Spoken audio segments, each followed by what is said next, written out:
दोस्तों, बाहर के देशों में भारत के लिए बोला जाता है कि India may be lose some battles but eventually win the war, यानी कि एक युद्ध में होने वाली कई सारी छोटी मोटी लड़ाइयों में से कुछ लड़ाइयां भारत जरूर हार सकता है, लेकिन अंत में उस युद्ध को जीतता भारत ही है। और ये कहावत भारत के लिए अक्सर इंटरनेशनल फोरम्स में कही जाती है। और ऐसा नहीं है कि बस ये कहा जाता है, इसके पीछे तर्क है और ये कहावत बन गई तो इन तर्कों के आधार पर ये कहावत भारत के लिए सेट हो गई। और अब तर्क क्या है, तो इनके पीछे के तर्क ये हैं कि भारत कभी भी अपनी खुफिया एजेंसियों के इनपुट का इस्तेमाल ही नहीं करता और ना ही सही समय पर उन्हें यूज करता है। और ये जरा भी हवाई बात नहीं है, ये एकदम फैक्चुअल बात है। उदाहरण के लिए हमने अपनी खुफिया एजेंसियों की बात पहली बार 1971 में सुनी थी और उनके कहे को लागू किया था, और उसी का परिणाम आज हमें बांग्लादेश के रूप में देखने को मिल रहा है। हमने उसी टाइम पर पाकिस्तान के 2 चचरे कर दिए और एक को बांग्लादेश बना दिया। इसके बाद आप उठाकर देख लो, हमने कभी भी अपनी खुफिया एजेंसियों की बात नहीं मानी। कारगिल युद्ध भी क्यों ही हुआ, क्योंकि खुफिया एजेंसियों के लगातार इनपुट देने के बावजूद हमारे लोगों का आलस कहाँ जाना था, और इसी वजह से ना ही किसी ने हमारी खुफिया एजेंसियों का इनपुट सही से लिया और ना अच्छे से लिया, तो आगे काम क्या ही करना था। और उसी का नतीजा हुआ कारगिल युद्ध। और लड़ाई में भी यही हुआ, हम कुछ बैटल्स हारे, हमारे कुछ इलाकों पर आकर पाकिस्तानियों ने धोखे से कब्जा भी कर लिया, लेकिन इवेंचुअली युद्ध तो हम ही जीते।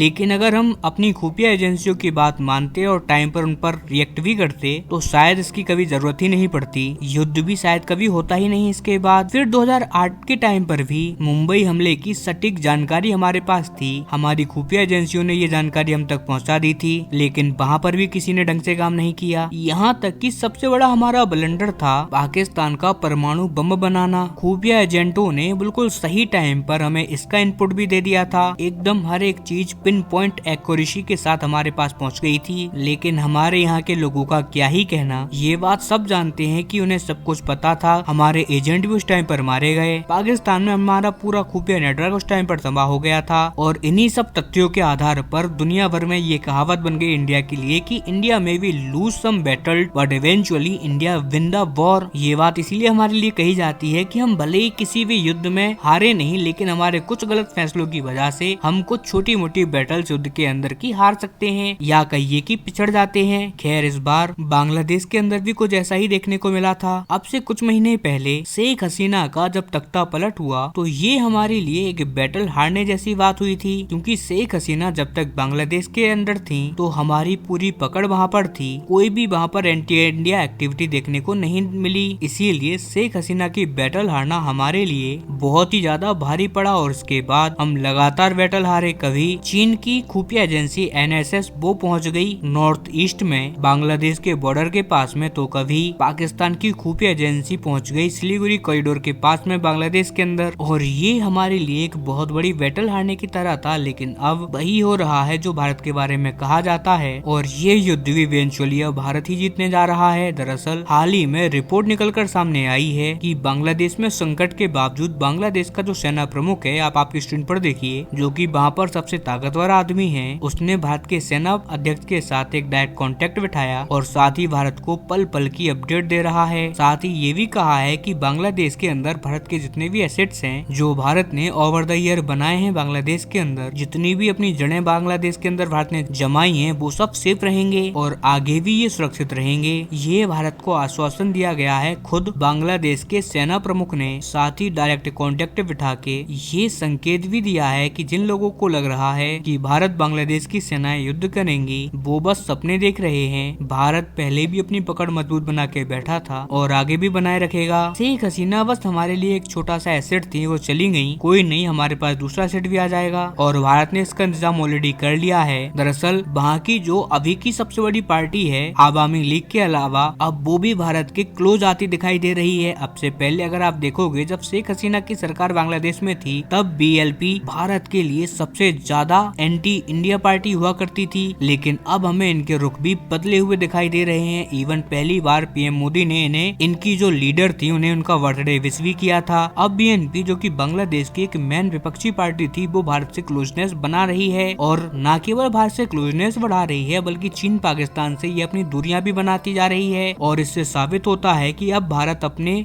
एसेट्स जो बांग्लादेश में मौजूद हैं उनका सही से इस्तेमाल कर रहा है, और न केवल इस्तेमाल कर रहा है बल्कि इनके इस्तेमाल से पूरा गेम चेंज कर रहा है। क्योंकि दुनिया की 3 सबसे बड़ी खुफिया एजेंसियां जो कि भारत के खिलाफ है इस टाइम पर बांग्लादेश के अंदर, फिर चाहे वो अमेरिका की CIA हो, चाइना की NSS हो या फिर पाकिस्तान की चिंदी सी ही सही लेकिन ISI हो, इन तीनों को भारत पटकनी भी दे रहा है। और आप याद रखिए, अगर भारत ने सफलता पूर्वक इस क्राइसिस को पार कर लिया और वहाँ पर एक ऐसी सरकार आ गई जो भारत विरोधी न हो, तो आप यकीन मानिए ये मात्र भारत ही नहीं बल्कि पूरे दुनिया के इतिहास का सबसे बड़ी खुफिया एजेंसी की बैटल विक्ट्री होगी। इससे बड़ी जीत आज तक किसी भी देश की खुफिया एजेंसी को नहीं मिलेगी, जो कि आज भारत हासिल करने की कगार पर पहुंच चुका है। और इस जीत को हासिल करने के लिए, इस तूफान को पार करने के लिए हमें ज्यादा कुछ नहीं करना, बस अपने धागे को अच्छे से पकड़ के रखना है, अपनी नाव को संभालना है बस थोड़ा सा, बाकी का काम तो हवा अपने आप ही करने वाली है। खैर, बांग्लादेश की डीप नॉलेज तो मैं आपको दे ही रहा हूँ, जो भी वहाँ पर हो रहा है वो सब मैं आपको बता रहा हूँ। इसीलिए आप लोगों से निवेदन है, प्लीज चैनल को सब्सक्राइब कर लें, वीडियो को लाइक कर दें ताकि मैं भी आपके लिए कंटिन्यू वीडियो लेके आ पाऊँ। खैर, आज के लिए इतना ही, मिलते हैं अगली वीडियो में, तब तक के लिए नमस्कार, जय हिंद।